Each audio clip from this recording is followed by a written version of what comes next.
So today I have an interesting one. I have a Apollo RFZ Commander, one of the most Chinese quads you can probably ever buy. I think these things are like $1,300 brand new. A friend of mine bought it for his son, maybe has 5 hours on it, 10 hours, if that, and now it doesn't move. You put it in gear, these are automatics, and it feels like the clutches are burned out. So that's what we're going to try to diagnose today and see exactly what's wrong with it, because man, does that thing look cheap. All right, so here's what we got going on. It runs fine. I'm gonna have to do this one-handed. Runs great. Well, not that great. Okay, so now it's forward is reverse, then neutral, and then pushing back is drive. So put her in drive.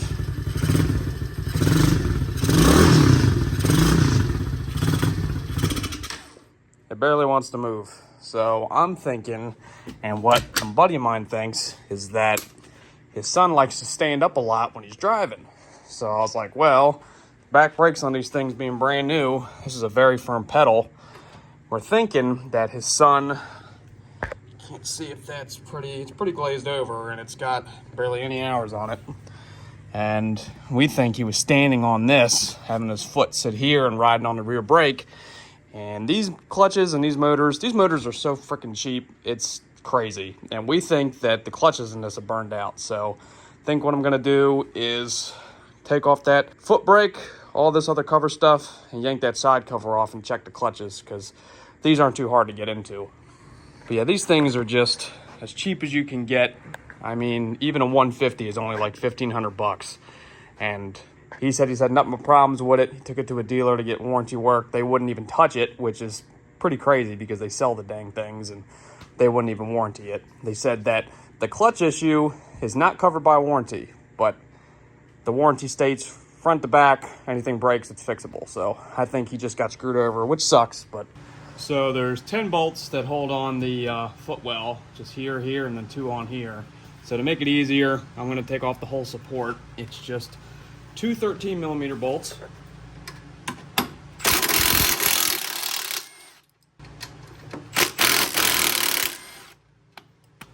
And then 1 10mm right here.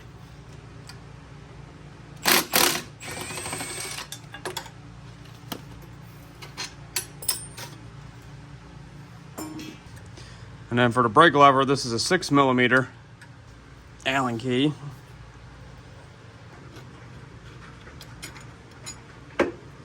You let that just hang right down. All right, now that all that is taken off, I'm gonna drain the oil.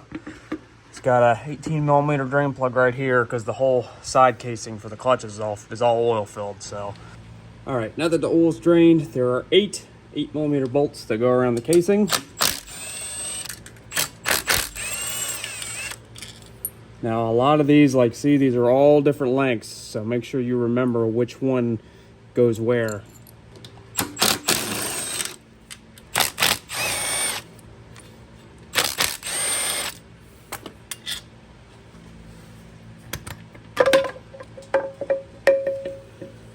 All right.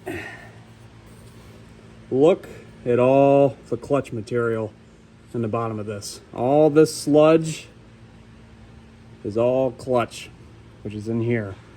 All right, so now I got our part in draining. I'll put some 2x4s under the right side on the left side to lean it a little bit and drain the rest of the oil out, because I'm gonna have to do a deep clean and get all that material out because it is just full. It's hard to see, but it's all just black clutch material. Also, little side note, if you have the same type of engine, anything similar to these Chinese 125s, these gaskets sometimes can break. These paper gaskets, luckily, you might have the same luck I did. It's all intact. It all came out at once, mainly because the thing is 1 year old. So when you go to put this back together, get it cleaned out, just try not to damage this, blow out underneath of it. Some spots are coming up, but when you put her back together, take a little bit of black Permatex RTV and dab it on with your fingers, and then just do a really thin coating when you go to put it back on. make sure there's no oil in between it or nothing, and you shouldn't have any leaks after that. I've done that all the time and never had any problems. Also, to get this off, I did some research. There's 4 Phillips head screws. You can either use a screwdriver, smack it with a hammer just to shock it to get it to break loose, or use a impact screwdriver that turns and breaks it off. And then there's a specialty nut under here, which I'll show you, which I'm probably gonna have to get a tool for or make something to get it off. All right, so I got lucky and all of these are either loose. Yeah, they're all loose. So sometimes a lot of these have Loctite on them. Of course, this does not. So let's get this cover off and look for that special nut. So there's little finger tabs that you put on to hold it in. And this one, I guess from factory, they only bent one over, which is pretty bad. The rest of these aren't even holding on to the teeth. So we'll get our socket. I got it on an extension. We'll ring it off. Now we just take our special socket and take off this bolt.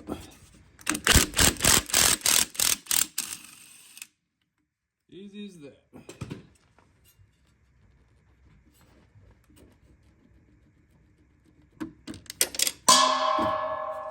There we go. Oh yeah. Look at the material all inside of this clutch. These things are smoked. All right, so here's what we got. Got the new clutch right here, the old one. You can clearly see the difference between not being heated and getting hot. These things are garbage.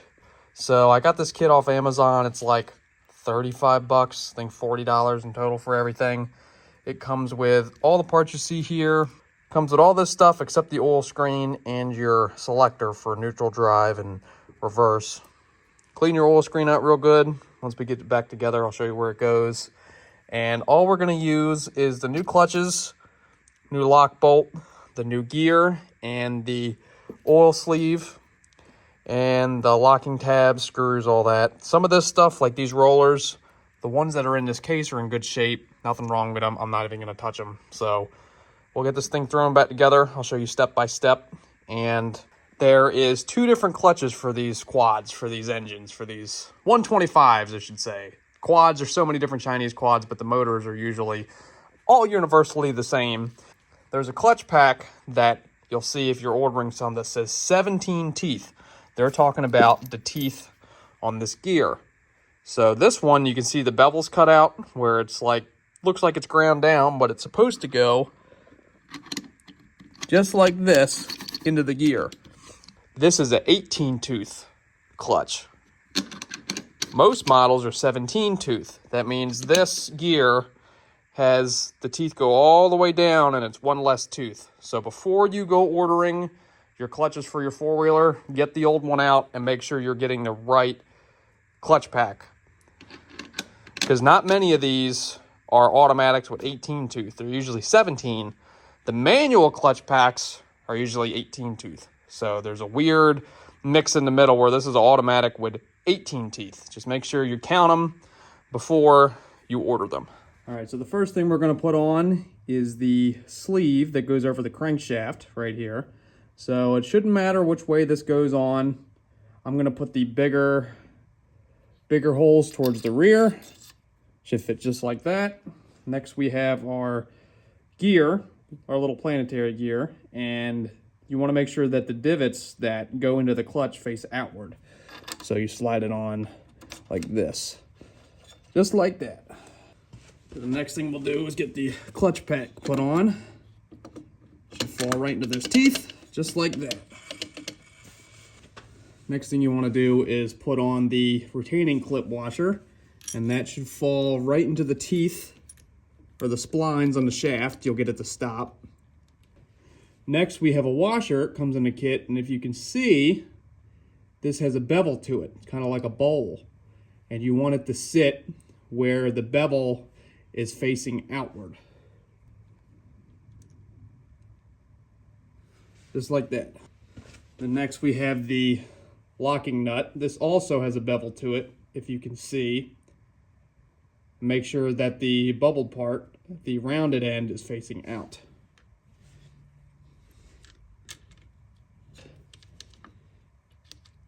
Like so.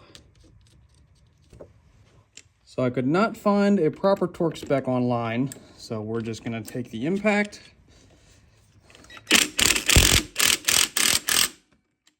We'll call that good. Don't make her too tight, but make sure she's nice and snug, no play. Next thing we'll do is get the locking tabs. Try to get a couple bent up inside, like so. It should look something like that. You're not going to be able to get them all on. I got one to come on right here, so we'll call that good. Next thing we got is the plate that goes on the outside. The bearing plate is what I call it. You'll have a gasket. This can go on pretty much any orientation. And then I have the 4 screws here. I also have some red Loctite. Put a little bit of red Loctite on each one, and you should be good from these things backing out in the future. Just tighten these up by hand. At least now it'll be better than how it was with factory. So the next thing we have is the gear selector, which goes on this shaft. And we also have the plate that rides on those ball bearings. That's for reverse, neutral, drive, rotates like that. So when you want to go put this on, it comes with a spring and a sleeve. It goes in there like that. That just floats in here. And then you want to get the gear selector lined up straight with this shaft. So I have a straight line going from here all the way up. So right now it's a neutral. I'll just hold this in place. So you go to put it in drive. Goes like that. Reverse goes like that. But there's no detents on it right now, so it's not going to have that feeling of being in gear. Next thing we have is the oil screen, and make sure it's going in right. This one has a slant to it. I don't know if you can see. It's kind of like a door wedge. You want the thicker end to be facing out, and you want the flat part, this lip, to be facing up. So it slides in just like that. Took some ultra black gasket maker. Make sure it's oil resistant. Permatex is all that I use. And I put a very thin film around the old gasket. You do not want it too thick. Just make a very thin layer. Right here, you don't really need as much because this is where the oil screen goes, but just make sure you get all the gasket, get your base cleaned up on the block, and then give that some time to set up. Give it like 5-10 minutes, and then you'll be ready to put this back on.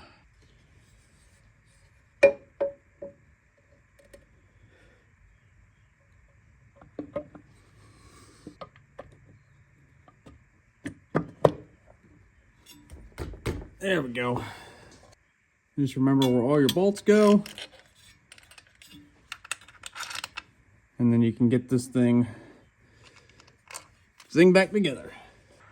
So once you get the side cover tightened back up, just do it by hand. I use a 1/4-inch ratchet and just snugged them all up. And that's about how tight you need to get them.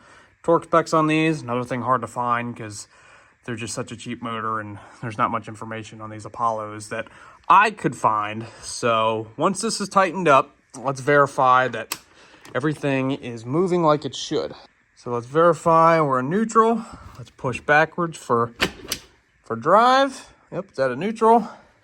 Push it forward again. One more time. Should be in reverse. Yep. That way you know nothing's binding up. It's staying where it should when you shift. So let's get some oil in this thing and see what it does. So I got the oil filled up. It's just 1 quart of 10W40 or any ATV motorcycle oil equivalent. So now that the oil's full, we know that it's going in and out of gear. It shows us on the lights for neutral and reverse. Start her up. I warmed it up for about a couple minutes just to make sure that the oil was getting inside the clutches and everything. So, let's put her in drive.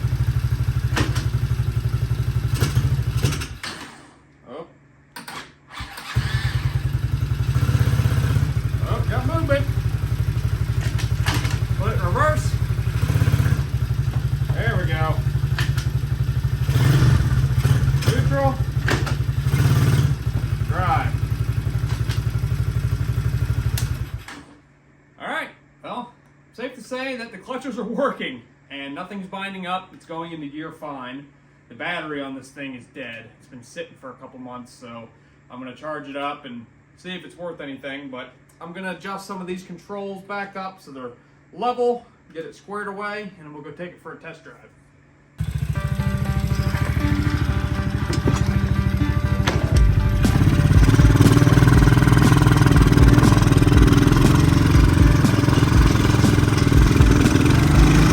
Carb's a little bit dirty.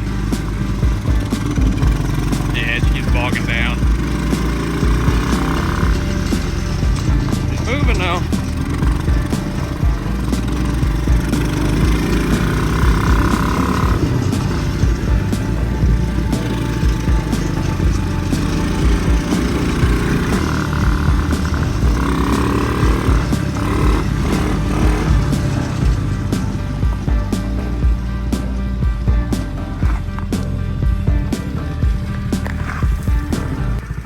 I'm going to do some more testing and drive her around. I got to get a new battery for it and adjust the car, but other than that, clutches are good. She shifts good, goes in reverse. I'm going to call that fixed. Hopefully this video helps you out. I know that sometimes doing things like that can be daunting, especially if you've never done it before, but it's not that bad. These clutches are very easy to do. Just make sure you follow the right steps and should be good. I mean, if you have something that's this, Chinese, that's very cheaply made, you'll probably be into the engine again. You'll probably burn up clutches again at some point. Just make sure that you're not overseeding the weight limit or anything like that, because that will hurt it. But other than that, I'm gonna call that fixed. And if this helped you out, let me know. I'm happy to answer any questions. I work on everything. And yeah, I'm sure his son will be happy to have his quad back, especially since the weather's getting warmer. And I know he wants to ride just like I do. I need to break KFX back out again. Anyways, guys, thank you. I appreciate it. See you later.